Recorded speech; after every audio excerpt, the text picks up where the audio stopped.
I volunteered to serve the Dark Lord when I was 19 years old. I know how that sounds now.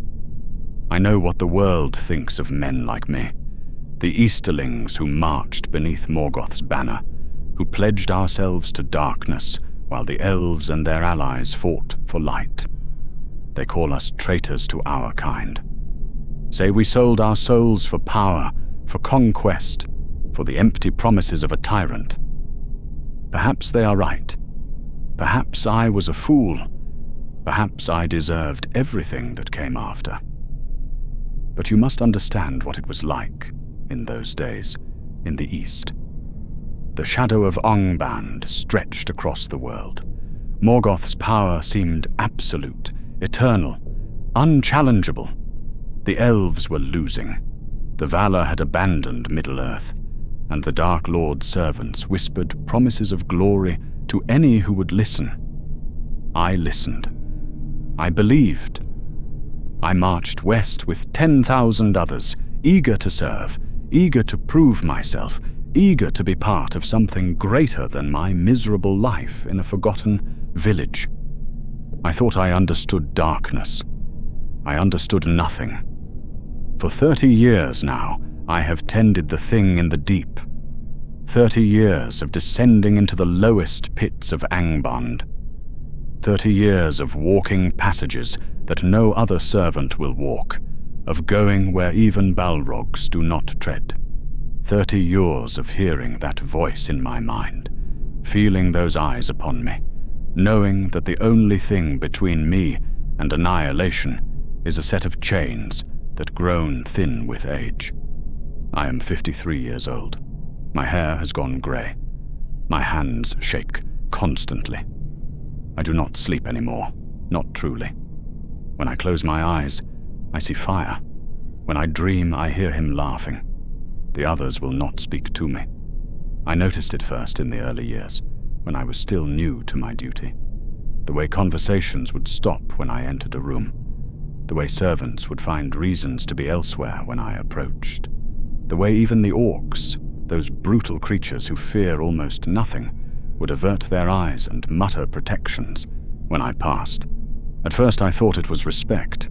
I had been chosen for an important task after all, entrusted with something vital. Surely that earned me some measure of status. I was a fool. It was not a respect. It was fear. Not fear of me, but fear of what I carried with me. The stench of the deep places. The shadow that clung to anyone who went where I went. The contamination of proximity to something that should not exist. They believe I am touched by him, marked, that some portion of his malice has seeped into my soul through years of exposure, and that being near me is being near a fragment of the horror below. Perhaps they are right about that too. I eat alone now, sleep alone, in a chamber far from the others, in a section of Angband that has been quietly abandoned because I live there. I speak to no one except when duty requires it.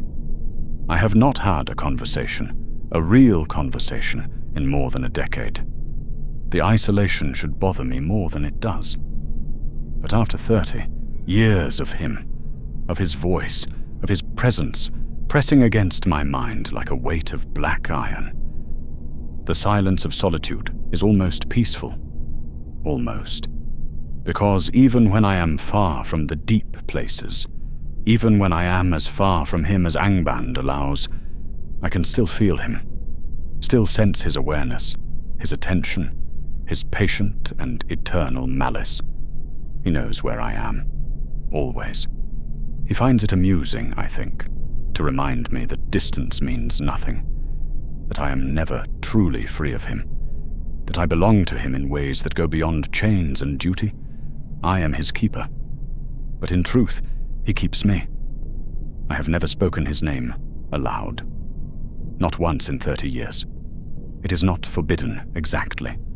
There is no rule, no decree from Morgoth commanding silence, but everyone in Angband understands, without being told, that some things should not be named. Some things grow stronger when you speak of them. Some things notice when they hear their name on mortal lips. I call him it, when I must refer to him at all, or him, or the one below, or simply nothing, a silence where a name should be, a gap in conversation that everyone understands. The others do the same. Even the Balrogs, those ancient spirits of fire and shadow, who fear almost nothing in this world, refer to him obliquely. I heard one of them speak of Morgoth's contingency once. Another called him the weapon we do not use. They fear him too.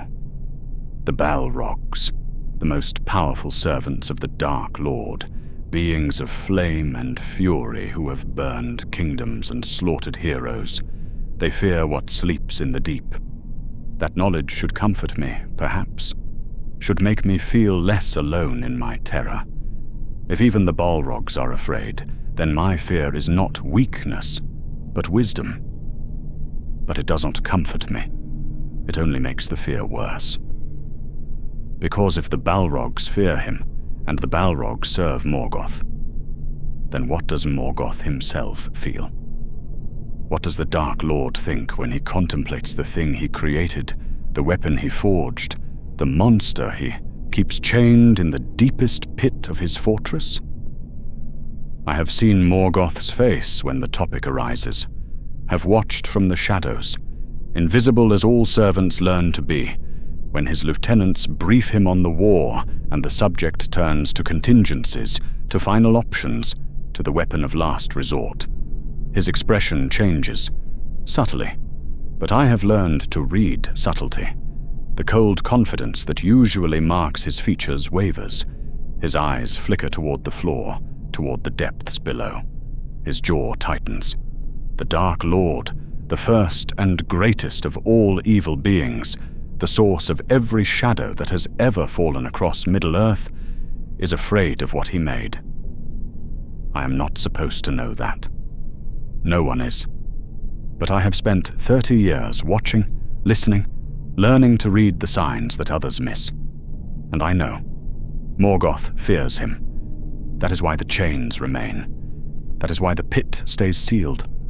That is why, despite 40 years of war, despite setback after setback, despite the host of Valinor, pushing ever closer to Angband itself, Morgoth has not given the order. He is afraid of what will happen if he does. My duty is simple in description, impossible in practice. I descend to the deep places once each day. I check the chains. I ensure the seals remain intact. I observe and report any changes, any signs of weakening, any indication that he might be close to breaking free. And I feed him.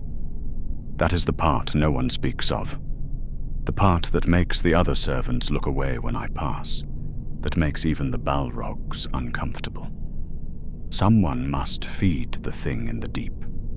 Someone must carry down the carcasses of beasts and prisoners, must leave them at the edge of the pit, must watch as something vast moves in the darkness below.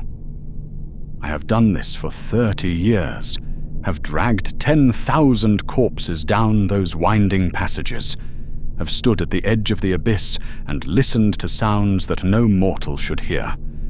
He does not need to eat. I am certain of this. A being of his nature, his power does not require sustenance the way mortal creatures do.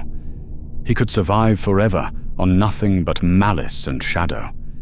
But he enjoys eating, enjoys the ritual of it, enjoys making me bring him offerings, like a priest attending a dark god. And he enjoys speaking to me while I do it. The first time I heard his voice, I thought I was dying. It was my 3rd day in the role. My predecessor had lasted only 6 months before his mind broke completely. They found him trying to claw through the walls of his chamber, screaming about fire and wings and eyes that saw everything. He had torn his own ears off, trying to stop hearing the voice. I thought I was stronger, thought my faith in Morgoth's cause would protect me, thought I understood what I was facing. Then I reached the bottom of the pit for the first time, stood at the edge of the abyss, the corpse of a cave bear beside me, and looked down into darkness, so complete that it seemed to have weight.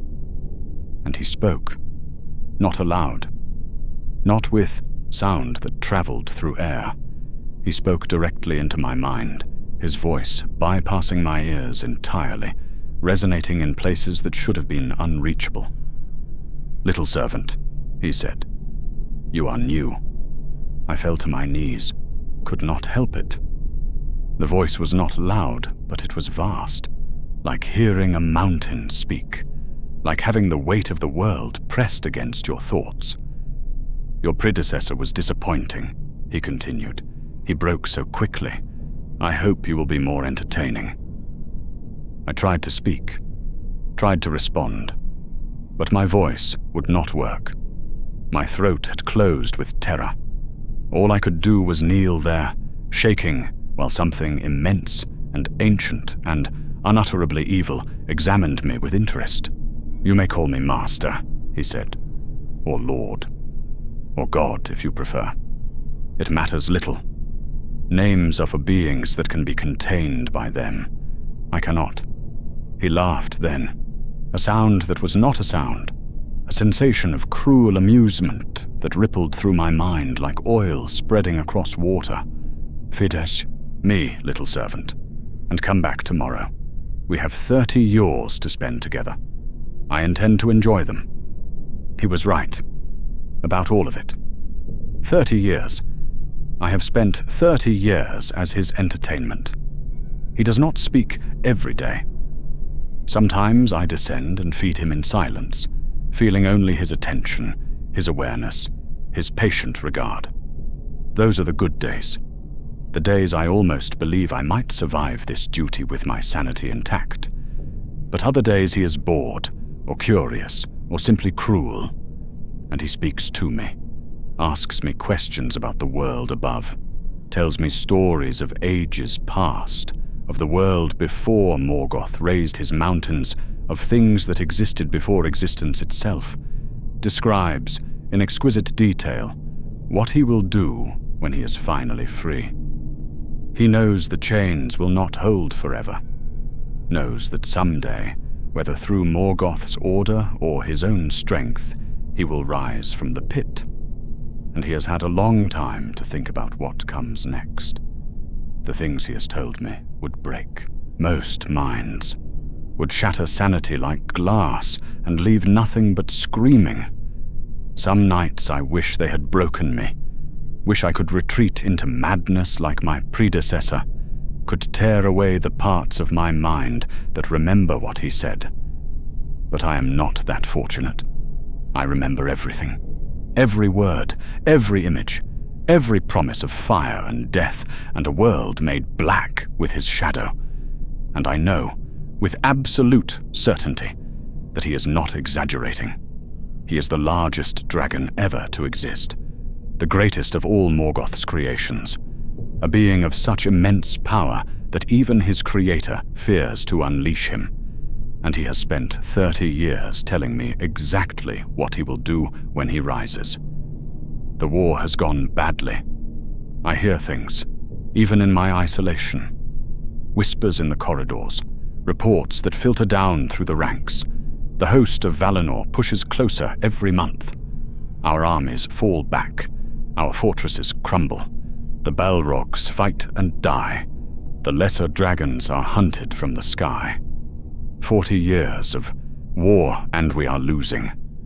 Morgoth grows more desperate. I can see it in the way his servants move, the tension that permeates every level of Angband. Decisions that once took months now take days. Resources that once seemed infinite are rationed carefully. And the whispers grow louder, more urgent, more afraid. They are coming. The host of Valinor, the army of the West. They will reach Angband itself soon. Will stand before the gates that have never been breached. Will demand Morgoth's surrender or destruction. And everyone knows what that means. Everyone knows what Morgoth will do when he has no other choice. I have watched the looks that pass between servants when they think no one is watching, have seen the fear that crosses their faces when the conversation turns to contingencies, to final options, to the weapon of last resort. They know what is coming. They all know, and they are terrified. Not of the host of Valinor, not of defeat or death or the judgment of the West. They are terrified of him, because when Morgoth gives the order, when the chains finally fall and the pit finally opens, there will be no controlling what emerges, no directing it, no commanding it. There will only be fire and wings and death beyond imagining, and I will be the one to set him free. The messenger found me in my chamber. I had been trying to sleep, as I try every night, lying in the darkness and listening to the silence, and pretending that I could not feel his presence far below, his awareness pressing against my mind like a thumb against a bruise. The knock startled me. No one comes to my chamber. No one has any reason to. I am the keeper of the pit, the tender of the monster, the untouchable pariah who walks where no one else will walk. I have no visitors. But someone was knocking. I opened the door to find one of Morgoth's personal servants, a creature that had once been an elf, twisted and corrupted until it resembled nothing that had ever lived in the light. It held a scroll in its hands, sealed with black wax. "Orders," it said. Its voice was like grinding stone. From the throne, it thrust the scroll toward me and fled. Did not walk, did not even turn around. Simply fled as fast as its twisted legs could carry it, as if being near me for even a moment was more than it could bear. I stood in the doorway for a long time, holding the scroll, feeling its weight. I didn't need to open it, did not need to read the words written there. I knew what it said, had known on some level since the war began that this moment would eventually come. But I opened it anyway, read the words by the light of my single guttering candle. Release him. 2 words, that was all. No explanation, no justification, no expression of the desperation that must have driven Morgoth to finally give this order. Just 2 words that would end the world. Release him. I sank to the floor, sat there in the darkness, the scroll in my hands, and I wept. Not for myself. I had stopped weeping for myself long ago. My fate was sealed the moment I was assigned this duty, and I had made my peace with it in my own way. I wept for everyone else, for the soldiers of the host of Valinor who had fought for 40 years and were about to face something beyond their worst nightmares, for the elves and men who thought they were winning, who thought they were close to victory, who had no idea what was about to rise from the pits of Angband. I wept because I knew what he had told me, knew what he planned to do, knew that the world I had lived in, flawed and broken and shadowed as it was about to become something much, much worse. And then I dried my tears, rose to my feet, and began the descent. The passage to the deep places winds through the roots of the Iron Mountains. I have walked it 10,000 times, know every turn, every crack in the stone, every place where the ceiling drips or the floor grows slick with moisture. I could walk it blind, and often have when the torches fail and the darkness becomes absolute. But tonight the passage feels different, longer, darker, as if the mountain itself knows what I am about to do and is trying to delay me. The temperature rises as I descend. It always does. The heat from below, the warmth of a fire that never goes out, radiates up through the stone and turns the deepest passages into ovens. By the time I reach the bottom, my clothes will be soaked with sweat, and my lungs will ache from breathing air that feels like liquid flame. But tonight the heat seems worse, more intense, as if he knows I am coming, as if he knows why. The sounds begin around the 7th level. Subtle at first, a low rumble that might be distant thunder or might be something breathing. A rhythmic pulse that might be my own heartbeat or might be something else entirely. A whisper at the edge of hearing that might be wind through cracks in the stone or might be a voice saying words I cannot quite make out. By the 10th level, the sounds are no longer subtle. I can hear him moving, shifting in the pit, chains rattling as something vast adjusts its position, the scrape of scales against stone, the flecks of wings that have not spread in centuries. He knows. Of course he knows. He has always known everything that happens in Angband, has always been aware, always watching, always waiting. And now his waiting is almost over. The final passage opens onto a ledge above the pit. I have stood here 10,000 times, have looked down into darkness so complete that it seems to swallow light, have felt his attention turn toward me like the heat of a forge, have heard his voice in my mind, have endured his mockery and his promises and his patient, eternal malice. But tonight is different. Tonight there is light in the pit. Not much, just a glow, deep below like embers in a dying fire. A dull red luminescence that reveals nothing but suggests everything. Hints of scale, suggestions of size, the gleam of an eye larger than my entire body. He is looking at me. "Little servant," his voice says in my mind, "you have orders." I try to speak, find that I cannot. My throat has closed, my voice has fled, my body has remembered 30 years of terror and decided that silence is the only safe response. "I have waited a long time for this," he continues. 40 years of war, centuries of chains, millennia of patience. The glow in the pit intensifies. I can see more now. The curve of a neck thicker than a tower. The ridge of a spine like a mountain range. The edge of a wing that seems to go on forever. "Do you know what I am going to do, little servant?" I have told you, many times, but perhaps you did not believe me. Perhaps you thought I was exaggerating. Perhaps you hoped I was lying. I managed to shake my head, a tiny motion, all I can muster. "I was not lying," he says. "I never lie. What would be the point? The truth is so much more terrible than any lie I could invent. The chains. I have to focus on the chains. There is a mechanism, ancient dwarf work that Morgoth enslaved and forced to create. A series of levers and pulleys that will release the bindings. I have never touched it before, have only looked at it, checked that it remains functional, ensured that it is ready for a day I prayed would never come. That day is here. I move toward the mechanism.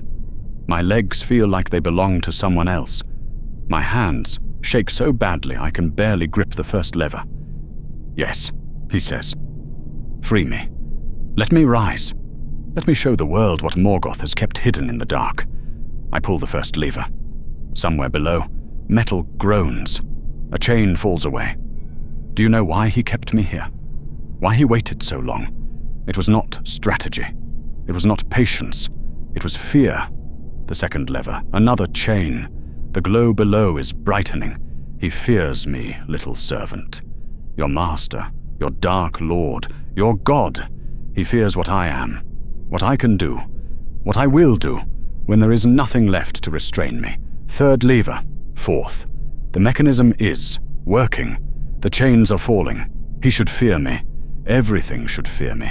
I am the end of hope, the death of light, the fire that will consume the world. Fifth lever, sixth. I can hear the chains hitting the floor of the pit now. Massive links of black iron, forged by slaves who died making them, crashing against stone with sounds like thunder. I am Ancalagon, he says, and I am finally free.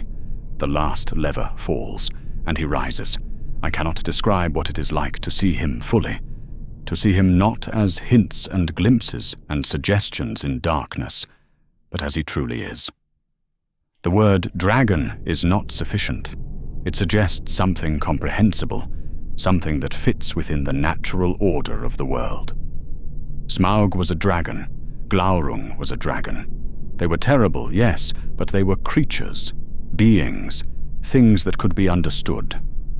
Ancalagon is not a creature. He is a catastrophe given form, an apocalypse that breathes. He rises from the pit like a mountain uprooting itself. His head emerges first, a massive wedge of black scales and gleaming teeth larger than the great hall of Angband. His eyes find me on my ledge, 2 furnaces of white-hot malice, and I feel his amusement wash over me like a wave of heat. "Thank you, little servant," he says. "You have been very useful." Then his wings unfold. The cavern that contains the pit is vast, miles across, the largest enclosed space in Angband, carved out specifically to hold him. His wings fill it entirely. Black membranes stretched between bones like the masts of ships, edges that seem to cut the air itself, a span so immense that I cannot see from one tip to the other. He beats them once, just once. The wind throws me from my ledge, sends me tumbling through the darkness, bouncing off stone, landing in a heap on some lower level. I feel bones crack, feel blood flowing, feel pain that seems distant, irrelevant, meaningless. Because above me, Ancalagon is rising. He climbs through the levels of Angband like a man climbing stairs. Each beat of his wings carries him higher. Each movement destroys corridors, chambers, entire sections of the fortress. Stone crumbles, tunnels collapse. Servants who were not fast enough to flee are crushed or burned or simply erased by his passage. And then he reaches the surface. The roof of Angband explodes outward. Not breaks, not cracks, explodes, as if the mountain itself has been struck by a hammer the size of the world. Boulders the size of houses fly through the air. Dust rises in a cloud that blots out the sky. And through that cloud, Ancalagon emerges. I drag myself to a passage that still stands, find a crack in the stone that lets me see the sky. I wish I had not looked. He is silhouetted against the sun, black against gold, so large that he seems to be the sky itself, a new darkness that has swallowed the light. His wings beat. The wind from their motion flattens everything below. Tents tear free, soldiers tumble. Siege weapons built over decades collapse in moments. And then he roars. The sound is not sound. It is force. It is weight. It is the voice of something that should not exist announcing its presence to a world that is not ready for it. I see soldiers of the host of Valinor covering their ears, see them falling to their knees, see some of them simply die, their hearts stopping, their minds breaking, unable to process what they are hearing. And I see Ancalagon open his mouth and breathe. The fire is not red, not orange. It is white, like sunlight concentrated into liquid form. It pours from his jaws in a river of annihilation. Where it touches the ground, there is no burning, no slow consumption, just erasure. Stone becomes glass, metal becomes vapor, flesh becomes nothing. 3,000 soldiers of the host of Valinor die in that first breath. Just gone. Where they stood, where they fought, where they lived and hoped and believed they were winning, there is now only a trench of molten glass, still glowing with heat. Ancalagon climbs higher, circles the battlefield. His shadow falls across armies, like the shadow of death itself, and from the pits of Angband, the other dragons rise to join him, hundreds of them. Winged fire drakes that have waited for this moment. Morgoth's final creation, his ultimate weapon, the army of fire that he has kept hidden until desperation demanded their release. They swarm around Ancalagon like sparrows around an eagle. No, not an eagle. Sparrows around a mountain. They are dragons, each one terrible in its own right, and next to him they seem like nothing. He does not acknowledge them, does not command them, does not need to. He simply kills, dive after dive, breath after breath. Thousands die, tens of thousands. The host of Valinor, the army that has fought for 40 years, that has crossed Beleriand and broken Morgoth's forces and come so close to victory, is being annihilated. I watch from my crack in the stone, watch as everything burns, watch as the war that seemed won becomes a slaughter. And I feel something that I had thought dead in me long ago. Hope. Not hope for the host of Valinor. Not hope for the world. Hope for myself. Because if Ancalagon wins, if Morgoth triumphs, then my service has value. My 30 years of torment have meaning. I will be the one who released the weapon that saved the Dark Lord's throne. Perhaps I will be rewarded. Perhaps I will finally be freed from my duty, allowed to live out my remaining years without descending into the deep places. Perhaps I will finally sleep without dreaming of fire. It is a small hope, a selfish hope, but it is all I have. Then I see the ship in the sky. Small, so small, a white point of light against the darkness of Ancalagon's shadow. Vingilot, the ship of Eärendil, the vessel that sails the heavens, bearing the last Silmaril. I had heard stories of him, the half-elven mariner who had sailed to Valinor itself to beg the Valar for aid.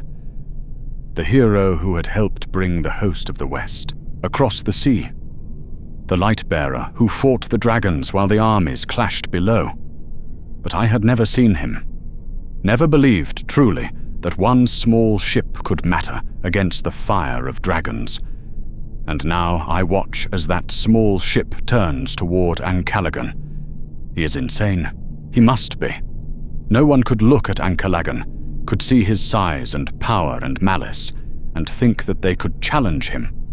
It would be like challenging the sun, like challenging the ocean, like challenging death itself. But Eärendil flies toward him anyway.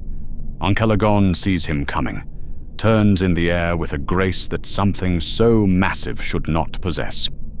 Opens his jaws, white fire pours forth, a stream of annihilation that should vaporize Eärendil and his ship in an instant. But it does not. The light of the Silmaril blazes, pushes back against the fire, creates a bubble of protection that the flames cannot penetrate. Eärendil flies through the inferno, emerges on the other side, unburned. Ancalagon roars. I feel it even here, even miles away, even deep within the broken remains of Angband. It is a roar of surprise, of disbelief, of something that might impossibly be concern. Something has survived his fire. Something has defied his power. Something is fighting back. The battle lasts 3 days. I do not move from my crack in the stone. Do not eat. Do not drink. Do not sleep. I simply watch, unable to look away as the impossible unfolds above me.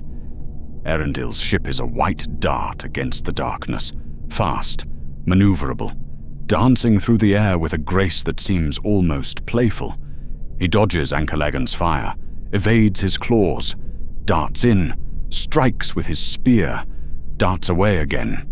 Each strike draws blood, black blood that falls from the sky like rain, that burns where it lands, that sizzles against the stone around me. Ancalagon pursues him with fury, with rage, with a hatred that I can feel even from this distance.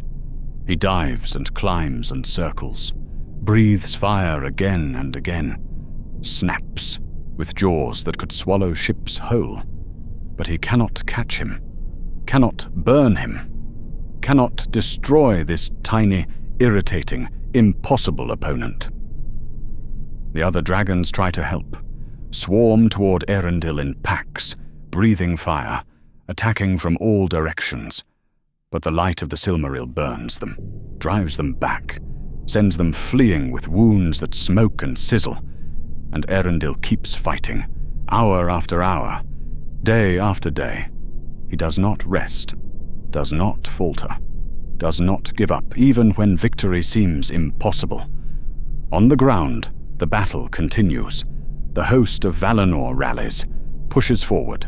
The dragons, without Ancalagon's direct leadership, become disorganized, chaotic.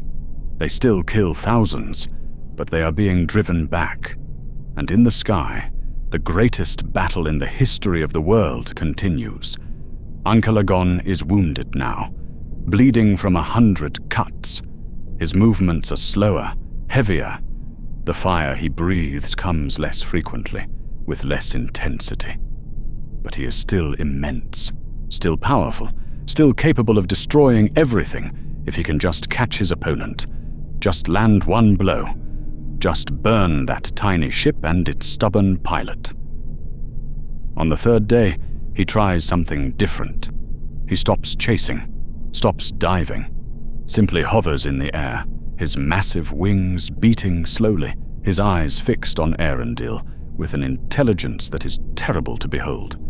He is waiting, watching, planning. Eärendil circles him, looking for an opening, looking for a weakness. Ancalagon provides one. He angles his body, exposes his flank, seems to shift his attention elsewhere, as if something on the ground has drawn his gaze. It is a trap. It must be. Even I can see it from miles away. But Eärendil takes it anyway. He dives, drives his ship straight at Ancalagon's exposed side, raises his spear for a killing blow, and Ancalagon moves, faster than something that size should be able to move. He twists in the air, brings his head around, opens his jaws. For a moment, I think it is over. Think Eärendil has finally made a mistake, has finally fallen for the trap, has finally met the end that has been waiting for him since he first challenged a god. But Eärendil does not slow down. He flies straight into Ancalagon's open mouth. The dragon's jaws snap shut, and then, impossibly, they open again. Light, blazing white light, pouring from between Ancalagon's teeth. The light of the Silmaril, burning from inside, searing flesh and scale and bone. Ancalagon screams, a sound I have never heard from him, a sound of pain, of agony, of something that has never known true suffering, finally learning what it feels like. Eärendil's ship bursts from the dragon's throat, covered in black blood, burning with white light. His spear is gone, buried somewhere in Ancalagon's neck, but he has another weapon in his hands, a sword that gleams with the reflected light of the Silmaril. He flies at Ancalagon's throat, at the wound his spear has already made, at the weakness that he has created, and he drives the sword home. Not a glancing blow, not a surface cut. He drives it deep, through scale and muscle and into whatever vital organs dragons possess. And then he pulls, using the momentum of his ship, using all his strength. The wound opens like a second mouth. Black blood erupts in a torrent. Ancalagon's wings stop beating, and he begins to fall. I have no words for what I witness next.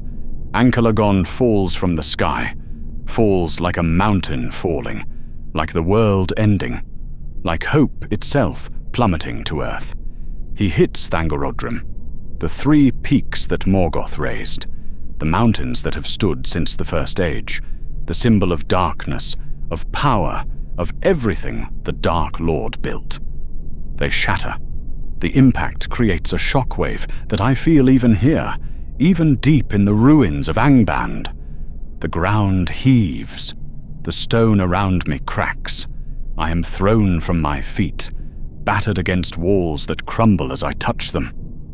And when I finally crawl back to my crack in the stone, finally manage to see the sky again, the mountains are gone. Just gone. Reduced to rubble. To broken stone and dust and the massive corpse of the greatest dragon who ever lived. Ancalagon is dead. The silence that follows is absolute. No roars, no fire, no screams of the dying or clash of battle. Just silence. Perfect and complete, as if the world itself has stopped to witness what has happened. Then the sounds return. Cheering. Weeping. The host of Valinor, realizing that they have won. That the impossible has happened. That Ancalagon the Black, the weapon of last resort, the creature that should have ended them all, is dead. I sit in the ruins of Angband, and I feel nothing. 30 years. 30 years of tending him, of feeding him, of listening to his voice in my mind and enduring his cruelty and knowing that someday he would rise and I would be the one to free him. I had believed he was invincible, had believed that nothing could stand against him, had built my entire existence around the certainty of his power, and now he is dead, killed by a mortal in a flying ship, destroyed by courage that refused to yield. I should feel something. Relief that my torment is over. Grief that my purpose is gone. Fear of what comes next. Of what the victorious West will do to servants of the Dark Lord. But I feel nothing. Nothing at all. The chains are broken. The pit is empty. The thing that haunted my every moment for 30 years is a corpse on a shattered mountain. And I am still here, still alive, still breathing. I do not know why. Do not know what I am supposed to do now. Do not know who I am without the weight of him pressing down on my mind. But as I sit in the ruins, as the cheering continues outside, as the world begins again without Ancalagon in it, I realize something. I am free. For the first time in 30 years, I am free. The voice is gone. The presence is gone. The awareness that followed me everywhere, that reminded me constantly that I was his, that I belonged to the monster in the deep, is gone. I am alone in my own mind, alone in a way I had forgotten was possible, and slowly, impossibly, I begin to weep. Not for Ancalagon, not for Morgoth, not for the war or the dead or the broken mountains. I weep for myself, for the man I was before the pit, for the 30 years I lost to darkness, for the life I might have lived if I had never volunteered, never served, never descended into the deep places. I weep because the nightmare is over, because I survived, because against all odds, against everything I believed, I am still here. The host of Valinor will find me eventually, will drag me from the ruins and judge me for my service, will punish me or kill me or cast me out. I do not care. Whatever they do to me, it cannot be worse than what I have already endured. Because I have been the keeper of Ancalagon, have tended the greatest dragon who ever lived, have spent 30 years in the presence of something that made Morgoth himself afraid, and I have watched him fall. That is enough, more than enough. A lifetime's worth of horror and wonder compressed into a single moment. Ancalagon the Black, the weapon of last resort, the fire that was supposed to consume the world. Dead, broken, gone, and I am still here to tell the tale.